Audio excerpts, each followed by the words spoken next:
Hello mga ka-hiking! Another day!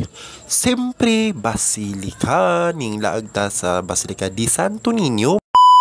Mga ka-hiking, of course, di mawala ang atong pagligo kay siyempre mula agta og Roro Port na mga ka-hiking. Og siyempre, mga dayon ta sa special food park Marigondon mga ka-hiking. Flixstar Hiking TV!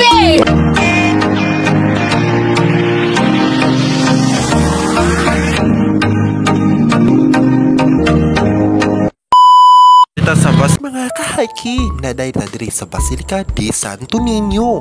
Siyempre mohapit na diri no kay mo naggot untak ko. Pero mga ka-hiking nin duty ko ana no siyempre ning hapita.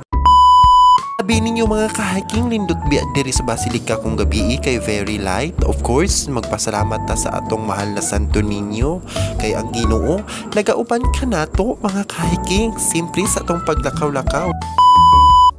Naabot na ta sa atong dutyhan. Ang atong dutyhan, before na mo duty, before na mo work, di na malimtan ang pagligo-ligo na to mga ka-hiking. Simpre, init biya kayo na. Simpre, napoy sabon. Of course, mag-start na tao kaligo. Hiking, maligo na punta. Uban ako diri sa Roro Port. Of course, diri sa Roro Port po ay pinakalindot ug daghan kayong kasuruyan o kalaagan. Siyempre, mga unta-unta diri sa panan. Kaya naglakaw-lakaw ko kay ning uban maning bata. Magpalibre na sa kurunik. Siyempre, of course, mga unta dayon diri sa ilang pan. Ninang stitay, of course, po ay pinakalindot nga pagkaon.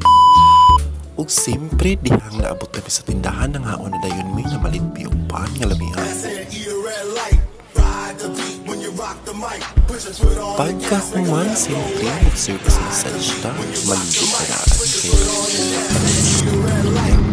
Siyempre, lindot kaayo ang pagkahuman, siyempre mo biyahe na dayon ta diri sa SEMC side padong Cordoma. Sisilik day mining aki kay para naabot na ta sa city, so ayan gabaklay na ta no padong na taog. Ayan mga ka-hiking, nagbiyahe pa mi padong diri sa Cordova. Siyempre, abot mig city, naglakaw na dayon ko. Kay medyo init ug duol naman po ang akong dutyhan. Siyempre naabot na ta sa dutyhan, naglakaw na ta padong sa taas second floor. Di ay ang akong dutyhan dito sa Horizon 101. Of course, another day, maligo na dayon ta. Kay dili jud na ma-perfect ang adlaw kung di ta makaligo kay para fresh ko kayo ang atong pag lihok-lihok. Siyempre mga ka-hiking, ato na dahil nag-iayo ang atong hotel diha. Kaya para ma-okay na service massage na dayon ta. Siyempre mga ka-hiking, masahista di ay ko kung sa diha mag-massage book. Huwag diri na dahi ko taman mga ka-hiking. Huwag kalimutan mag-subscribe at mag-follow para lagi tayong updated sa ating mga panibagong video. Maraming salamat. Bye bye mga ka-hiking. Siyempre, follow ko ninyo ha.